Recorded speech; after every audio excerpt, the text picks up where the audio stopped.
அதுல உங்கள்கிட்ட ஒரு பெரிய உண்மையை நான் சொல்லியே ஆகணும். என்ன மாமா? சிவாவுக்கு நடந்தது ஆக்சிடென்ட் இல்லம்மா. என்ன மாமா சொல்றீங்க? ஆக்சிடென்ட் இல்லனா? சிவா மேல இருக்கிற கோவத்துல வேணும்னே சிவாவை பைக்கில் இடி தள்ளி விட்டு போயிட்டாமா. யாரு மாமா? திட்டம் போட்டு என் அப்பாவை இப்படி ஆக்குனது யாருன்னு சொல்லுங்க மாமா. அதுல அதை நான் உங்கள்கிட்ட சொல்றேன், அதை யார்கிட்டையும் சொல்லிடாத. அதனால தேவையில்லாத பிரச்சனை தான் வரும். மாமா என்ன பேசிட்டு இருக்கீங்க நீங்க? என் அப்பாவை இடிச்சு தள்ளிட்டு அவர் கால் மேல பைக் ஏத்திட்டு போயிருக்கான் ஒருத்தன். என் அப்பா எப்ப எந்திரிச்சு நடப்பாருன்னு கூட எனக்கு தெரியாது. வலியில துடிச்சு அழுதுட்டு இருக்காரு. மாமா இதுக்கு காரணமானவன சும்மா விடக்கூடாது மாமா. நீங்க யாருன்னு சொல்லுங்க, என்ன பிரச்சனை வந்தாலும் நான் பாத்துக்கிறேன். சொல்லுங்க மாமா, யாரு? அவன் வேற யாரும் இல்ல, நம்ம மாப்பிள்ளையோட தம்பி கார்த்தி தாமா.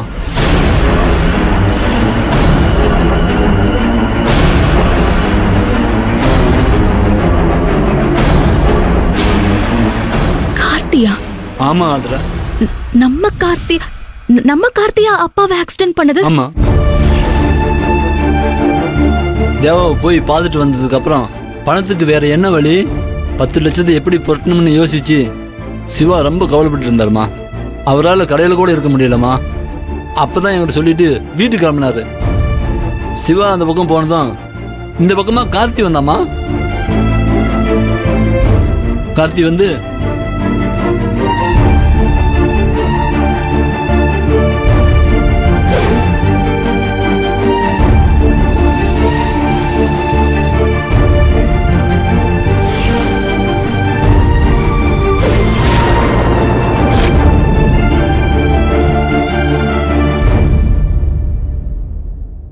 நான் கடையிலேருந்து கிளம்பி வந்து பார்த்தப்பா சிவா ரோட்டில் அடிபட்டு கிடந்தாமா.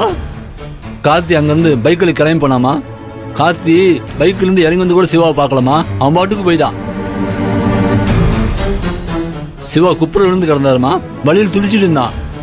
நான் கார்த்தி போனதுக்கு அப்புறம் சிவா ஓடி போய் பார்த்தேன். அதுக்குள்ள சிவா மயக்கம் போட்டாமா.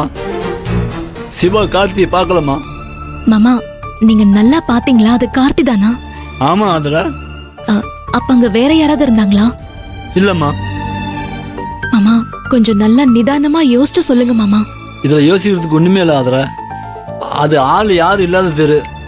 அந்த நேரத்துல கார்த்திகை தவிர வேற யாருமே இல்லை. இந்த விஷயத்தை எனக்குள்ளேயே போட்டுக்கிட்டு என்னால புழுங்கிட்டு இருக்க முடியல. அதனாலதான் உங்கள்ட்ட சொன்ன அதுல. இதை பெருசுப்படுத்தாத, இதோடு விட்டு. இல்ல மாமா, என் அப்பாவை ஆக்சிடென்ட் பண்ணது கார்த்தி தான் எனக்கு கன்ஃபார்மா தெரிஞ்சா அவனை நான் சும்மாவே விட மாட்டேன். காலையில அவன்கிட்ட நான் பேசுறேன். அது வரைக்கும் இந்த விஷயத்தை வேற யார்கிட்டயும் சொல்லாதீங்க. நான் சொல்ல மாட்டேன். நான் எப்படி சொல்லுவேன்? ஒருத்தருக்கிட்டையும் நான் மூச்சு விட மாட்டேன்.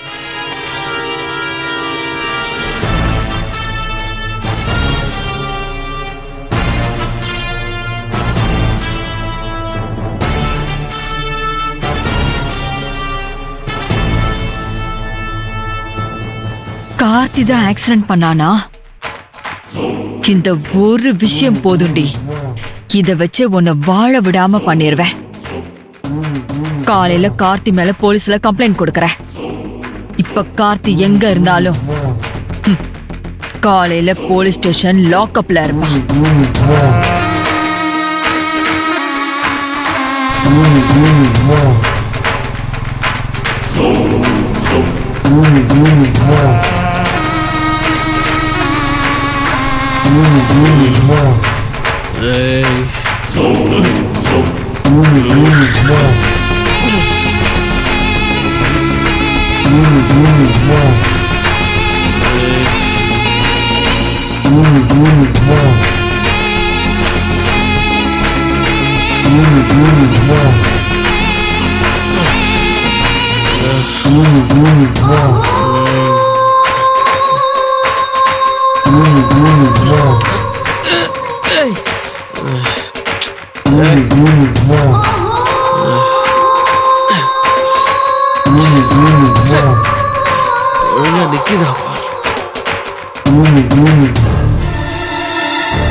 விட மாட்டேன். இதோ வரேன்.